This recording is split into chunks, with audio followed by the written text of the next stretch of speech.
Next up, our panellists choose 3 lions and 3 liars in Hero and Villain of the Week. Each panellist will nominate one, and I'm going to choose because this is an autocracy. Matt, who's your Hero of the Week and who's your Villain of the Week? Well, I was tempted to do something controversial and say Donald Trump for hero. Just Why? because he's not going to do the Republican primary debate. It means none of us have to watch it now. That's a fair point. Yeah. And just it sort of makes it clear how much of a complete nonsense that whole primary is. But no, I found somebody else who is a genuine hero. And that is Sarah and Mel Lewis of Mel's Chippy in Penygroes, Carmarthenshire, who are offering £1 meals for struggling families over the summer holidays and say they've been totally overwhelmed by demand. And it's a lovely story. It's on the BBC, and they keep the menu changing, and they give the kids healthy food, and they've started being supported by other people in the community. And it's one of those stories where it's like, it's sad that is a thing that has to exist, like food banks, but great that it does in that particular community. Mm-hmm. Okay, and who's your villain? So the villain, kind of an obvious one, this one, but the president of the Spanish Football Federation. Oh, what a creep. What a horrible, horrible creep. Luis Rubiales. I mean, just the fact that, we all know what he did. He kissed the forward and on the lips, which was weird, and she said immediately she didn't like it, and then later she gave comments to the media saying, no, it was fine, it was a spontaneous gesture of blah, blah, blah, and you get a real sense that was heavily PR'd. And then he afterwards said that anyone who has a problem with it are idiots and stupid people, which was lovely. Women, you're idiots and stupid people. Including the woman that it actually happened to. Exactly. And he has, I think, I've just seen before we started recording, I think he has apologised now. So I'm sure that he'll say that that's all over. But for me, it wasn't just that it was annoying. It was more that it reminded me of all those videos you see of like men proposing to their girlfriends during their girlfriend's graduation ceremony. Oh, God, Oh, yes. right. Do you know what I mean? It's like, yeah. it's just like, it's not about you. Just give her a minute. And it felt like that was an example of that, of like, it was her biggest moment of her life, and she gets, and then suddenly it's about him then, and then he's kind of slightly spoilt it. And it just, I found that very Well said. Two very strong unimpressive. contenders there, I think. Yeah. Hannah, you got to beat that. Your hero and your villain. So my villain, perennial here, Suella Braverman, but really it's actually the Home Office, the whole Home Office, All of them? because Even the cleaners? just no, not the cleaners. The general structure of the Home Office, because obsessed as they are with the cost of migration and incoming migrant small boats, they're creating the cost, because we've discovered this week that more than 100 guards were recruited to the crisis-hit Manston Detention Centre, and they're all on full pay without being able to work, because they failed to do any of the security checks that they need to get these people to work. So they're paying 100 people now for months, full-time pay for doing, literally sitting on their backsides at home.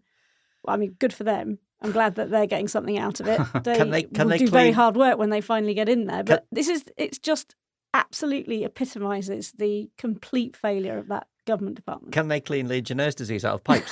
Well, I expect they're probably waiting to be sure that the Legionnaires has gone before they're allowed in as well, on top of the security checks. Who's your hero?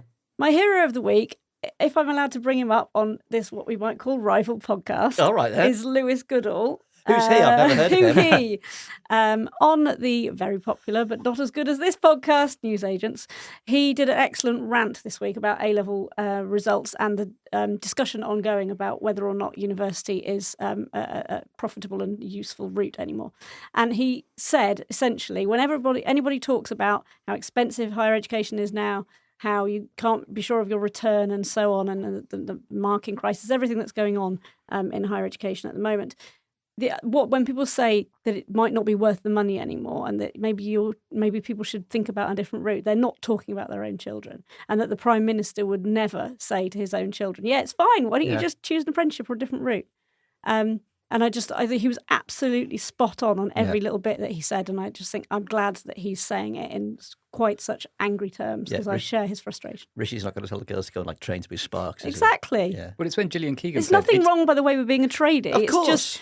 It's just that they're never talking about themselves, are they? It's like...